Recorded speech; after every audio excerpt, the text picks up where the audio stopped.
All right, welcome back to another episode of the Pin High Podcast presented by Pin High Media. We got all three of us here. So we're going to talk about JT barely missing out on the playoffs, Bryson's 58 potentially being one of the best rounds ever, and it's the start of the FedExCup Playoffs. So we'll have picks and preview for the FedEx St. Jude at TPC Southwind. Let's get into it.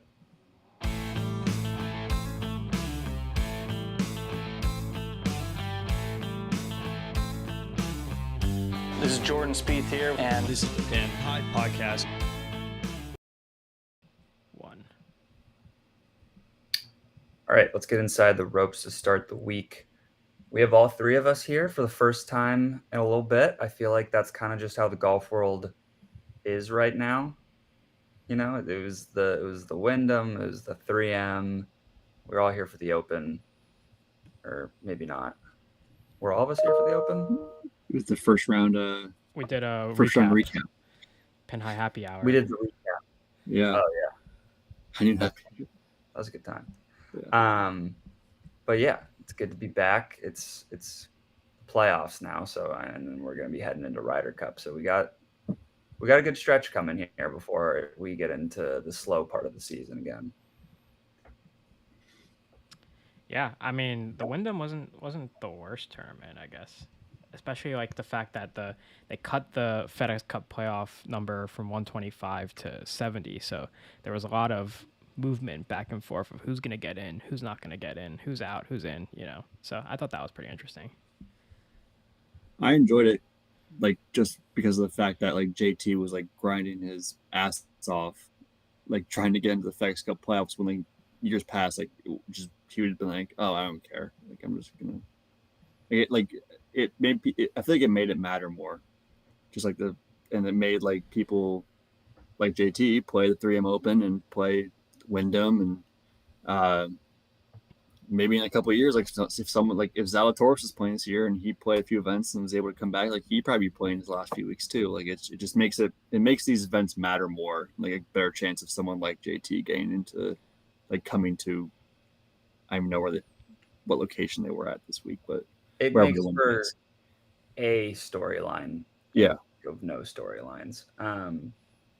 I guess there's some storylines during the Wyndham just because of guys getting in and out of that top 70, previously top 20. But something I wanted to bring up while we briefly recap the Wyndham is that there just hasn't been a good finish to a golf tournament in quite some time. Yeah, I mean, wait until the BMW Championship. That usually gives you a good finish. But yeah, no, you are right. I mean, last A year lot of this tournament was pretty good. Zalatoris Yeah. and Sepp Straka. I mean, Yeah, that was wild. I forgot about that. in this tournament, Russell Henley just like fell apart at the end. I mean, he got very unlucky at the end, but Oh, breaking news. Russell Henley falls apart and loses golf tournament. of course. But I mean, he was almost unlucky. He landed in a divot like twice in a row, I'm pretty sure. You make your own luck. He had bad shots. I mean, he had bad shots too, but you have to Bad think shots. if like, But one of them being in a divot, he would have gone up and down and would have been fine, and then another one landing like basically in hard rough, and he had to just chop it out. Pretty unlucky. No, like there was certainly a bit unlucky to it, but like he still had like that hole where he hit like the embedded lie or whatever it was. He hit it way right, and then he had to like basically punch out, and then still got a free drop from it, and then picked up his ball like in the embedded mark and like just dropped it down back, like almost like a Patrick Reed situation, and then made bogey, and it was like, all right, well that's kind of it. Yeah, I mean, like we don't really have to get into that rule because it's just like everyone's gonna say the exact same thing. It's just dumb, but it is dumb. Yeah. But going back to the point about the ending of these golf tournaments, the Wyndham, no bueno.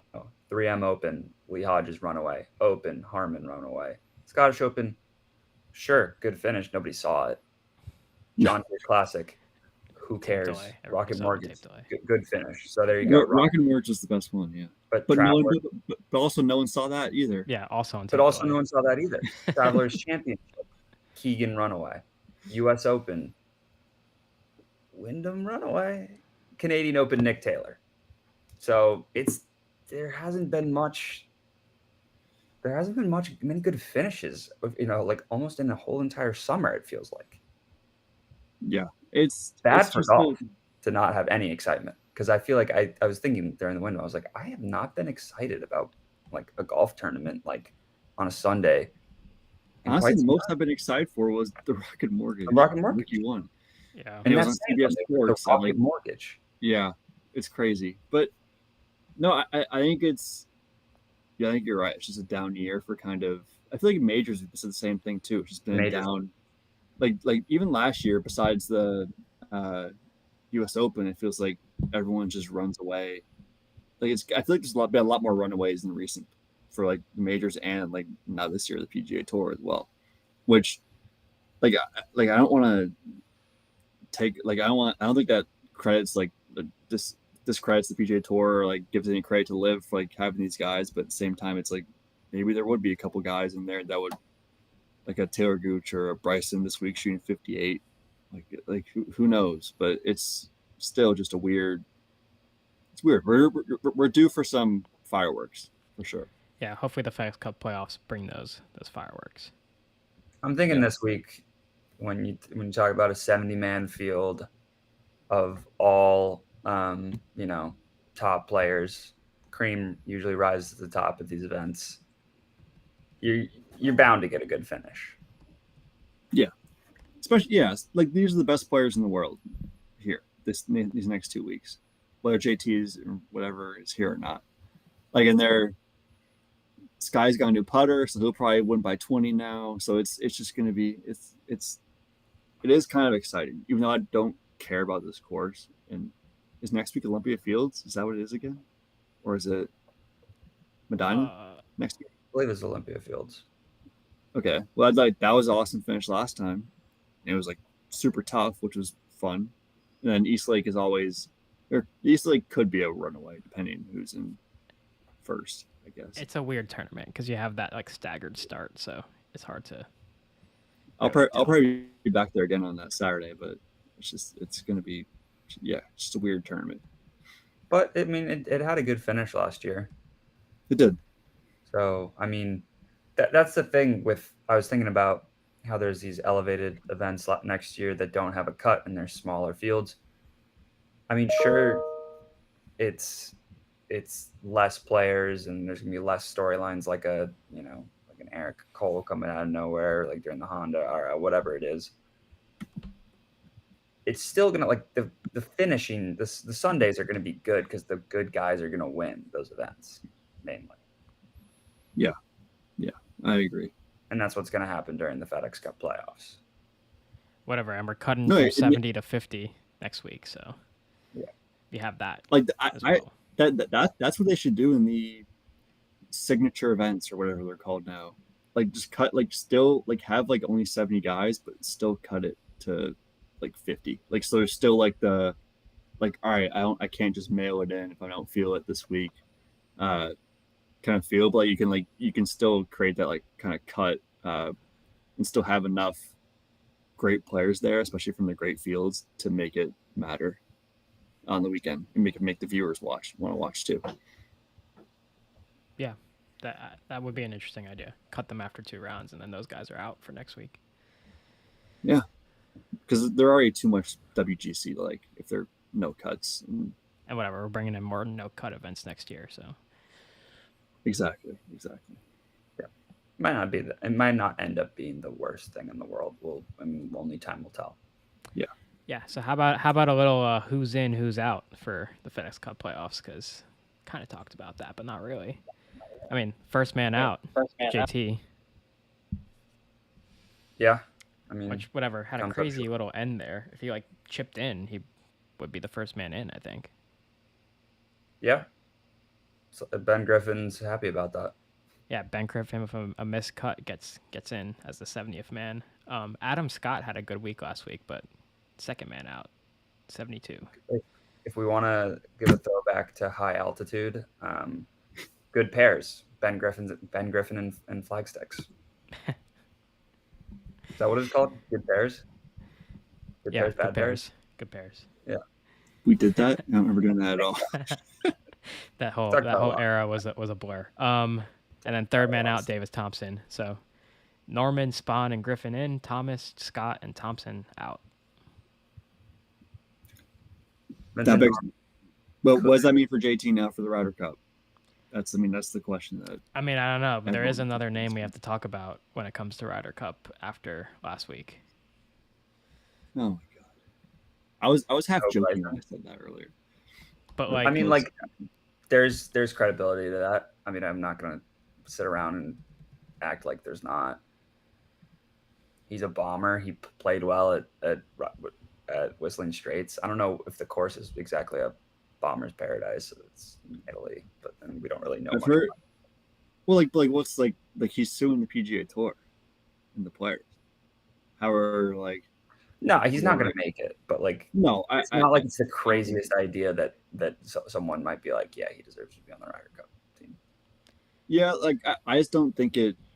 Like if he had shot 60, would we be having a discussion like, oh, is Bryson gonna should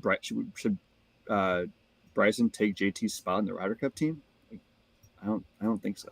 if he was doing this on the PGA Tour, then you have the validity Well, there. yeah. That Bryson I would think almost have that's- to be in over JT. I think that's a different conversation. Like Yeah, we talked about it. We were like, you're going to have to be like a Brooks Koepka that really like pushes the hand of an like automatic qualifier. You got to. if he had done this for, like, I don't even know if he had done this for. If he had won every live event the past few weeks, I don't even know how many there've been. Let's say he won the past 3 live events, and like blew away the field in all 3 of those. Like maybe that's a different conversation. I think. I mean, I don't know. He played pretty well at the majors this year too. Not well enough to. Yeah, he played better than get last in, year. I think that's yeah. I don't know. It's weird. I mean, I don't know if you've seen. He's using like a gimmicky driver. I don't know if you've seen that. And it looks like one of those infomercial drivers, but he's using it and he's having success with it. So, always interesting. He said, it's like he can hit off the heel or the toe, and it doesn't matter. He'll look up and it's going back to the center of the fairway. Maybe I have to get one of those. He can spend more time with doesn't have to spend as much time grinding on the range because he knows doesn't matter what his swing is. That's just laughable. It almost feels like the club's like non-conforming, but it is. Like, why is everybody not using it? Well, like I think I said this before too. I think I said, like when the PJ or like the whole rollback thing came out, like Liv should just like, and this was back when Liv was like, who knows what the deal with Liv's going to be in a few years, but like Liv should just play like the gimmicky stuff and like play the ball that goes a million yards and just the social media content. Balls. Juice balls. Juice baseballs. Juice the balls. Wedges that have wedges that have all like grooves all over the place. Yeah, super spinny. But they're trying to be legit, so that wouldn't help at all. Yeah. But yeah, I still think JT should be on the Ryder Cup team, by the way. I don't know what you guys think. It's tough. I don't know what I think. There's just too many good players. Yeah. And like that just kind of like, to me, sends a bad message to guys to prospective Ryder Cup team members. I mean, there's six captains picks, right? So 6 make it, 6 captains picks. We're looking at the standings right now.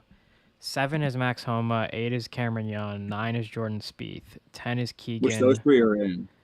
11 is Morikawa, 12 is Burns, 13 Ricky, 14 JT. Like, you can't put JT in over Ricky. No, Ricky's for sure. Ricky's probably in, and then that's 10. And you got 2 between basically JT, Morikawa, Keegan and Burns, right? Keegan. I would put Keegan. Burns, I don't think deserves to be in at all over JT. So JT, Burns hasn't really thinking JT gets in over Burns? No. If they're deciding Burns, if like Keegan's in, there's 1 spot left, and it's like, I mean, Morikawa and JT, like I'd probably take JT. but like I don't know. I think if that's the choice, I think they probably pick Colin and JT over Keegan and one of them Yeah, pick up. that's true too. Just go off the board. Keegan's also. I feel like Keegan might have his like hot streak, quote unquote. If you look at his like finishes, he's not that hot. He's a win. Yeah, I don't know. No, I don't know how they do these points exactly, but no everybody's idea. saying how like JT had such a crappy year. Like Tony Finau's at 19. Like he's below JT. He's not in. Tony Yeah. Finau. Zalatoris is ahead of Finau. I know. Which I don't really know how they do these points. I think it's like No, a I don't know how it 2 year. works It either. must be a Based off 2 year last running year, thing. too? How's Yeah, that? like Tony Finau went back to back. Yeah, and he's still sitting at 19. So I really don't know how this is done, but I guess you have to play well in the majors. That's the way it goes. play well in the majors and Fair enough. Let's play well at golf's highest stage, biggest stage, whatever you want to say. I don't know. So it's I going to think be an just- interesting choice. Now, I think that JT will make it in personally, just I because think he's he will too. a heart and soul guy, and like he didn't play bad last week. He played like almost well enough to get himself into the FedExCup playoffs. Fell just short, but like it's in match play, like if he has a bad hole, you just lose the hole. You don't shoot an 80, right? And he's got like you don't have to play him. You don't have to play him every match, and he's got the chemistry. And you don't have to play him every match. Like he knows all those guys. He and Jordan like probably like I wouldn't be surprised if he goes in the team and he and Jordan still like just tear the roof off the place. Yeah, and it's like Go crazy. the Ryder Cup. You have to bring experience into play. He's been there before, so I think he would get the nod personally. But I mean, we'll see. Two guys have to not make it, and there's a lot of good golfers ahead of him. Yeah. Well, we'll have plenty of Ryder Cup talk in the next couple weeks after the tour championship. Don't sleep on Team Europe. I mean that's kind of like the popular thing right now, though. Like I see everybody on Twitter talking about how like Europe's gonna win. They're not. How the hell do they do the points? Like Victor No, it doesn't Hovland's make any sense. sitting at 15 on the Team Europe list, and like he's like a lock to go. Like I don't Well, really no, know it's how to like- do it. I think that one's like based off of like it's like DP probably World Tour ranking and then your like world ranking as well. It's like the top 3 from each of those, and like I Hovland's want already. more of like a hand-picked team, like you kind of know Yeah. on it outside of like some outliers, Right. like Bernd Wiesberger They got or some whatever killers was on though. the Yeah, for sure. They do. I Um, think their top is better in the U.S. to be honest, but Rahm and Rory. Yeah. and Victor. Yeah. Let's move into the FedEx Cup playoffs first event, first leg at TPC Southwind. Last year we had Zalatoris and Straka in that just ridiculous playoff. Speaking of good finishes, so you look at both those guys and you say, tee to green. Yeah. be Putting not pretty necessarily the thing, I guess. Yeah. true. Now And I will say you look at both those Scotty Scheffler's using a new putter this week. FYI. Yeah. Got a spider. At You least look he's at- testing it You out. look at both those guys and you say, well, obviously Will Zalatoris is gone for the season, but Sepp Straka is in great form and playing well at hard events. So I think he comes right back into the conversation. I think, like you just said, I mean, Mr. T to Green is Scotty Scheffler. Colin comes to mind. He's had like his best T to Green, or is it T to Green or off the tee? That's been really good. For Colin, Yeah. He's forget if it's usually a tee to tee to green. green guy, but I don't know if I'm that's pretty sure the same. his tee to green's been like the best in his career. It's just his putting's been so bad. yeah, it's That's T. another guy that comes to mind. Colin's had a weird summer. He's only played since the U.S. Open. He's only played 3 times. It's kind of odd. But he's another That's guy 'cause where he like moved. a good field comes around and Yeah, he's right to the right top. at the top. Yeah. I don't know. Like you said, you mentioned Cam Young in the text group earlier this week. Like he's like perfect, like you said, kind of like bomber, like great tee to green, can't putt for his life, like we saw at the Open. Like it was unbelievable hitting those approach shots. Uh, and he like kind of follows the winner theme of like first time PGA Tour winner, like last year Zalatoris, like kind of like a stalwart, but also like people are like, oh yeah, he hasn't won a PGA Tour event. What do you guys think of Xander? He I doesn't like historically have very good finishes here, but I was just like, just interesting. I don't know. I feel like when in a field of so many good players, some guys like Xander and like Colin can kind of fall under the radar. this would be a week I could see him winning. He's kind of due for a win, given how well he's played all year. Yeah, Xander's a I tough mean, one I because can he's see played Xander well. winning any one of these weeks. He's played well. I can see Xander winning any tournament, but like you just never know like what he has. Yeah, kind of like he and Cantley. Just like I could see them, like both of them could win all these playoff events, like because both of them played well at all three of these places. I mean, it's the same thing also with Max Homa. Doesn't Yep. play very well here historically, but I mean, he's been pretty rock solid of late. Yeah, I mean, I actually do kind of like Max Homa just as an under the radar top guy. That's when he thrives, you know? I mean, like he's won in good fields, but he hasn't really won as a favorite, and I can't imagine. I mean, I don't know what his odds are this I think week, but I he's like can't 40 imagine. to 1 this week. I was gonna say he's probably like 35. So yeah, 40. Wow.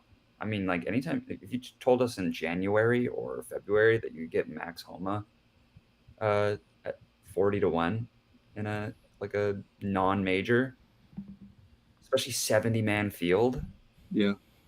you'd be like, yeah, sign me up. Give me two. Yeah, unfortunately, we do not have Max Homa left in our pool pick. We would But- literally need. I don't even think if we picked A someone winner, that nobody yeah. had, they won the We need next. to say like JJ Spawn, Ben Griffin, and We're just playing for pride at this point. So I think we still need to go way off the board and like let's just get crazy. yeah, might as well. Like let's get nuts. Who's going to be the Sepp Straka of this year? Who do we have left? I'm not on the page right now. I mean, basically anyone that we would Go need to through pick, those we have left. We actually do not have JJ Spawn. We used him earlier this year, but This isn't really a JJ Spawn course. no. No, it's not. Like I was just thinking of a random name no one else would have. going on like a Sepp. Does Cam Davis compare to Sepp Straka pretty well? Yeah, he kind of does. I think. Yeah. Matthew Did you pick him earlier? Matthew We have Neesmith? not picked him. My God, Is he a tee green guy? He's an approach he guy. is. I think. I didn't know he was in the. Cam We Davis. downgraded. Cam Davis has been gaining strokes recently. Coming off a T7, T10. Really good driving distance. Pretty good approach. Around the green, he's okay. His driving accuracy is where he like lets down, and putting's See, that's going to be an average. issue though, because like bogey avoidance is pretty key here. I remember, but at the same time, you got to take that with a grain of salt because I remember a couple years ago when we first started the podcast, we were looking at that stat, and I was like, oh, Terrell Hatton's like #1 in bogey avoidance, and I think he shot like 78 the first day. Yeah, happens. You know. Kurt Kitayama, That's a good one. he's a tee to green guy. Good. Is Arnold Palmer Bermuda? Because this is Bermuda. Yeah, Bermuda. It says Bermuda. He's not too accurate either, unfortunately. You also got to think about like, especially this week, like who needs to make a push to get into next week? Who needs to make a push to say, I'm getting picked for the Ryder Cup team? You know, that's always something to think about. Not that he's gonna make the Ryder Cup team, but Keith Mitchell's kind of a tee to green type guy. trying to look it up. Strokes gained tee to green. I mean, I know who's at the top. I could probably tell you who's at the top off. I like so. I think the ones that I like in my mind are Matthew Neesmith, Cam Davis, and Keith Mitchell. Still Wyndham Clark too. Grant's higher up there. Yeah, but like we want to get nuts. Like we're not going to Yeah, win no. anything.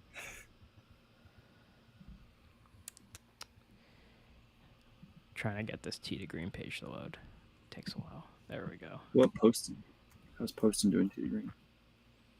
Poston would have been a pick last week. We almost picked him last week, but I think it was too chalky. Yeah, he's not. It's not great off the tee, but he's good. We had the same idea last week. We were like, we got to get nuts and pick Garrett Higo. And whatever, he missed the cut on the number, which kind of sucks. But yeah, I mean, your usual. I mean, tee to green is basically your usual suspects up here. What about Patrick's boy, Pat Rogers? Something tells me no. But the prophecy could be fulfilled with P. Raj this week. He's an approach guy. Ben On is up there in tee to green for some reason. He really is. he's like 19th in tee to green, and then like 1 through 18 are basically the top 18 players in the world. I could be down for P. Raj, honestly. Where does he fall in this category? Man, Ben On's made an ascension driving the 49th ball. in tee to green. Ben On's been very good recently.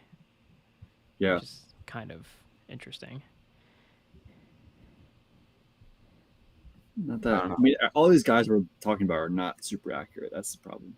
But like,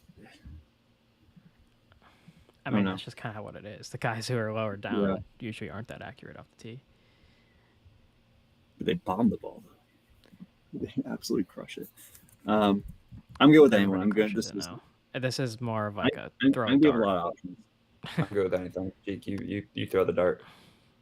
I feel like I shouldn't throw the dart. I've been throwing darts the last few weeks, and it hasn't been going well. Throw it. Throw it. We need a bullseye. Dart. I'm going to go Cam Davis because that's the first name I said, and I'd be pretty mad if I don't think the first name I said. Cam Davis. Exactly, neither do I. He feels kind of like the Sepp Straka type of player that like is a name, has won on the tour before, but isn't necessarily someone you pick in a FedEx Cup playoff event. So. All right, so now that we got that settled, let's get inside the clubhouse down the week.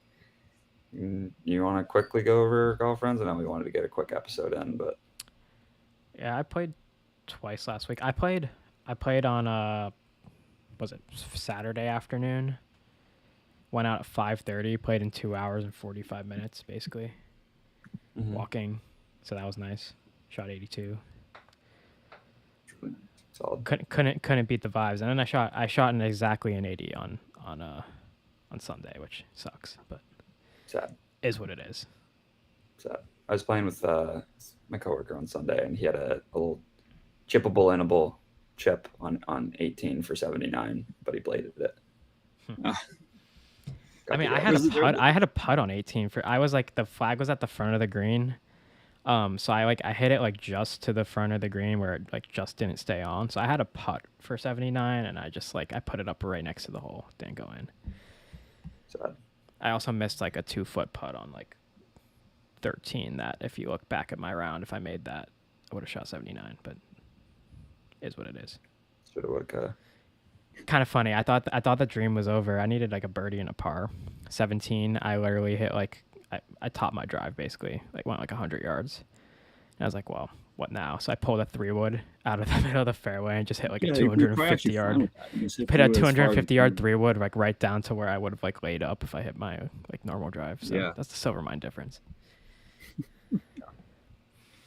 Shot an 83. I think it was my low round in the summer because I just like haven't played that much. But I was happy with it. Oh, I had 2 triples, so Man, I had 2 triples on my 80. Those 2 triples are bogeys, which is like very doable because it was on holes 4 and 13 or something. No, one of my triples came on like the easiest hole in the front, 7.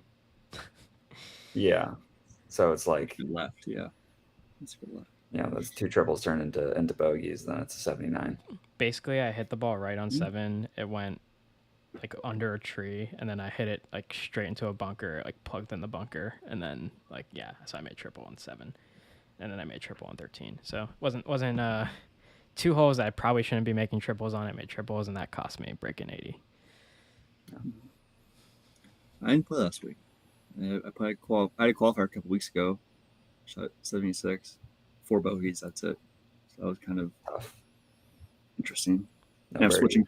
I'm switching putters to the Scotty blade I had for flying Back around. to the blade. Back to the blade. Not I'm probably gonna play this weekend, and then we'll see kind of how that goes. But I don't know. But now I'm all in my head, so now I'm sure I'm gonna like putt even worse, and it's just gonna mess with me even more. So My putting's been very weird. Like it has been bad, and then all of a sudden, like last round I played, I basically had no 2 putts. They were all 1 putts or 3 putts. There was no 2 putts there. Yeah. That's the mind for you though too. Yeah. Playing Quaker Ridge next week, so that should be fun. That's sweet. Yeah. All right.